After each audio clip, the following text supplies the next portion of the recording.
Hey guys, welcome back to Ace Recaps.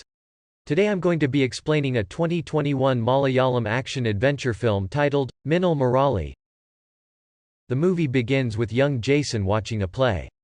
The play revolves around a master who beats up a laborer in front of his family.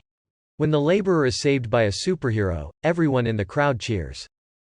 Suddenly a fire breaks loose, and the crowd flees. Unfortunately, Jason is left behind and gets injured in the fire.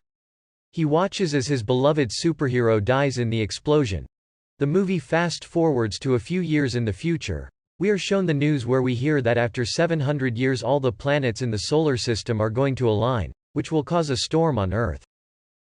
Jason is now a tailor who's taken over his dad's business.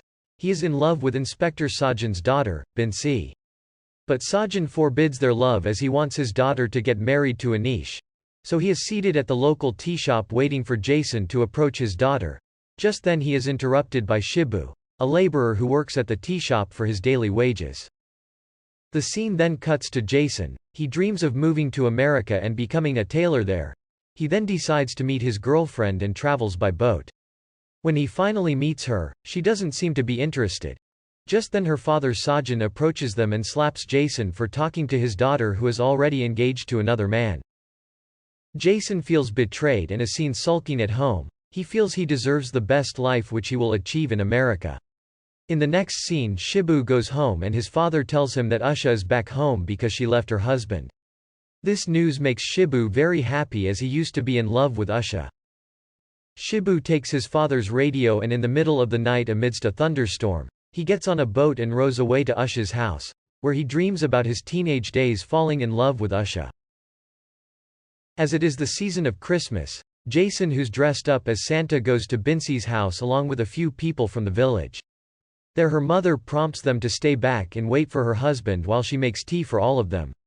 This gives Jason the perfect chance to question Binsi about her marriage.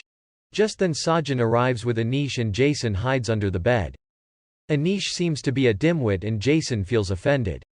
Both Jason and Shibu dream about their love and are suddenly struck by lightning. Jason is rushed to the hospital and wakes up after the doctor performs CPR. Shibu wakes up the next morning in the middle of the river. Jason has lightning flowers on his body and is seen accidentally crushing a stretcher with his hands, suggesting that he now has super strength. Shibu on the other hand reaches home and collapses. He then starts shivering, which makes his whole house tremble. His father freaks out thinking there's an earthquake and wakes up his son and they both run out of the house. Looking that there's no earthquake, Shibu thinks that his father is losing his mind. Jason, now discharged from the hospital, goes home and finds the wedding invitation of Anish and Binsi. This leaves him heartbroken. His sister then gives him her gold to help him move to America. Once he has the money, he approaches Biji, who's a karate master. She is going to help Jason get to America.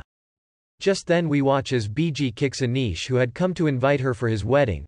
Anish and Biji used to date and he cheated on Biji with Binsi. Looking at this makes Jason laugh. He then approaches Biji saying that he has the money ready.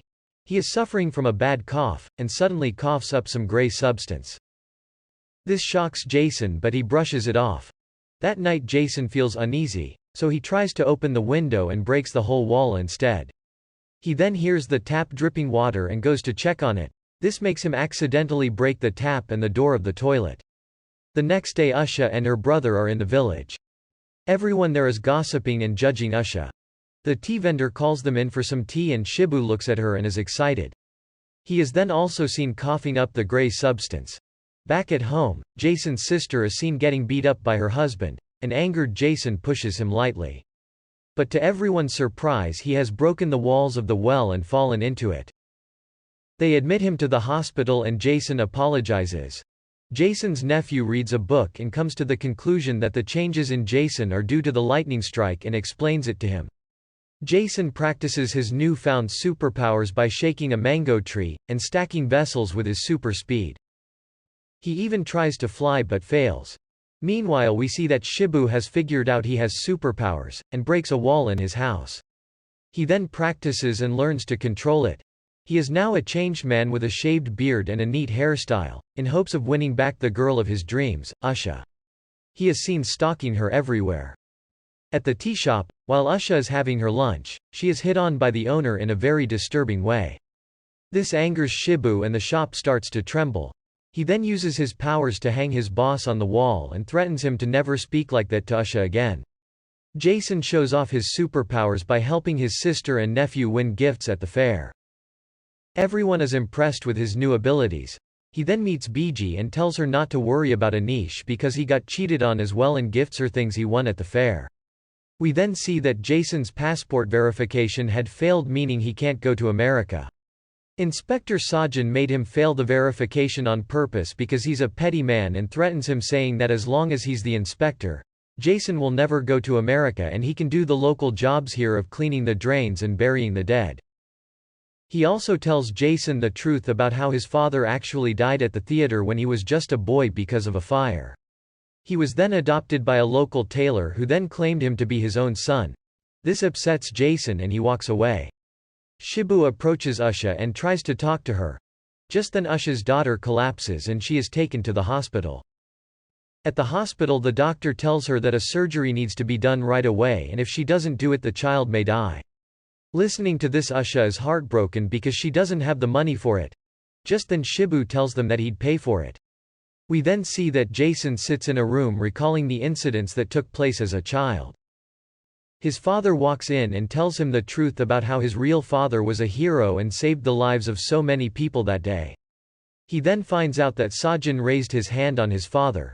So an angered Jason, with the help of his nephew, decides to dress up as a superhero and beat up the bad guy. Shibu on the other hand decides to rob the local bank that night during a play in the village. So he wears the mask of a scarecrow. Jason goes to the play and wears the mask and cape of an eagle that he finds at the play and he beats the crap out of all the police officers. When Jason's brother-in-law, Pothan, tries to stop the vigilante, he pushes him away saying, "Get away, brother." A hilarious fight scene commences and Jason threatens Sajin that if he ever raises his hand on anyone again, he'd kill him. He then exits the place and calls himself Minal Murali. During this ruckus, Shibu robs the bank and the next day pays for the treatment of Usha's daughter. We then see both Jason and Shibu read a poster in the village. The poster reads about Minal Murali, who they blame for the bank robbery as well the previous night. The next day, while everyone at the house is getting ready to attend the wedding of Anish and Usha, Pothan recalls the events at the school play. Just then Pothan says something to Jason, and he replies saying, "Get away, brother." This raises suspicion and Pothan purposely taunts Jason more. Jason lifts him up and keeps him aside with ease. This confirms Pothan's suspicion. He rushes to the police station to rat on Jason. But Jason figures out what Pothan is up to and uses his super speed to catch up to him. He stops his car and spoils it and then gets on a random bus that was passing by. Once he gets on the bus, he realizes that the bus is going to the wedding. Just as he's about to step out, Biji convinces him to stay, claiming that if they don't show up, people will think that they are still not over their exes. Usha and Shibu are also on the same bus. At the wedding we see Jason and Biji eat food together and there's an indication that they now both have feelings for each other. At the dojo, Biji invites Jason to break some tiles, but he plays with it by acting like he hurt his hand. Back at the shop, when Jason goes looking for his money, he finds out that Dawson, Usha's brother, stole the money for the treatment of Usha's daughter. This enrages Jason and they get into a quarrel. Pothan approaches Sajan and tells him that his brother-in-law Jason is Minal Murali. He is made fun of by the police officers, because they think that Minal Murali is an international trained terrorist from Iraq. Looking at this, Shibu decides to help Dawson with the money he stole from the bank. When handing over the money to Dawson, he asks for his sister's hand in marriage. Dawson insults Shibu by calling him mad and insults his mother. An angered Shibu, seeing no other way, decides to kill Dawson by sprinkling gunpowder all over the shop and lighting it up on fire. Once he does that, he goes outside and calls for help and acts like an innocent bystander. When Jason enters the shop, we see Minal Murali written on the wall, which means that Shibu is trying to frame him and get away with murder. Jason, who's now guilt-ridden that he didn't get to apologize to Dawson, tells Biji the whole truth. She doesn't believe him at first, but Jason proves it to her by breaking the table. The town is now on high alert for Minal Murali. And the police even install a bell that's only supposed to be rung if the vigilante is seen anywhere. Jason finds a camera outside his shop and takes the footage to the police. Shibu, who finds out about this, goes to the police station to retrieve the evidence. Jason, who's already there, puts a towel on his face and runs away with the footage. They get into an epic chase and finally end up in a bus. They fight in the bus and the bus driver unfortunately gets injured and falls unconscious. Shibu gets his hands on the tape and destroys it. When he's about to escape, Jason manages to tear a small piece of his shirt. The bus is seen driving out of control and is about to fall off a cliff. Jason luckily reaches there in time and manages to save everyone from falling to their death. The whole village now knows that there are two Minal Moralis. We then see Jason stitching a new costume for himself. And Shibu approaches Usha for her hand in marriage. He promises to look after her like a queen but is interrupted by a man who yells at him. A few hours later his car is retrieved from the bottom of the river, indicating that Shibu killed him. At the same time Shibu, who's at the hospital for an injury, overhears the doctor talking about a man struck by lightning, so he checks the records and figures out that the real Minal Morali is Jason. Jason, who has a piece of Shibu's shirt, figures out that he himself stitched it. He checks his own records and realizes that Shibu is the culprit. So now everybody knows who their enemies are. To confirm his suspicion, Shibu drops a tool on Jason's head, but Jason manages to catch it. Shibu then approaches Jason and tries to convince him to leave him alone, saying that he's going to take Usha and leave the village forever. But just then we see that the whole village surrounds both of them and they are about to attack. The tea vendor has ratted out to the police that Shibu is Minal Morali. Jason escapes and the village tries to kill Shibu but fails miserably. Shibu goes home to pack his bags, but sees that Usha was there waiting for him. She is looking at one of his paintings and then she asks his hand in marriage. Just then the whole village appeared at Shibu's house with sticks of fire to kill him. Shibu goes out to fight them and one of the villagers throws a stick that lands on top of the house. While Shibu fights the villagers, nobody notices the fire. The fire drops into the house. By the time Shibu notices this, it's too late. He runs to save them but the fire ignites the gunpowder in the house, causing an explosion and killing both Usha and her daughter. Shibu gets injured in the explosion and is seen roaming the burnt house. Heartbroken about the loss of his loved ones, Shibu goes crazy and plans on destroying the whole village while they attend a fair. That night at the fair, Shibu is seen laughing and acting crazy while he sets off the bombs he's planted everywhere. Many people lose their lives, but just then Jason arrives with his new costume. They both get into an epic battle. But just as Shibu is about to win the fight, Jason turns the table around and kills Shibu. Shibu dies with a smile on his face. The movie ends with Jason, who forgets his plans about moving to America and decides to stay back at his village to protect it. Hats off to the director Basil Joseph, who pulled off an amazing movie with just a budget of $2.5 million.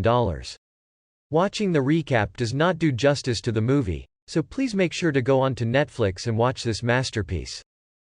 That's all folks. Thank you for watching. If you like the video, please don't forget to like, share and subscribe. Have a great day.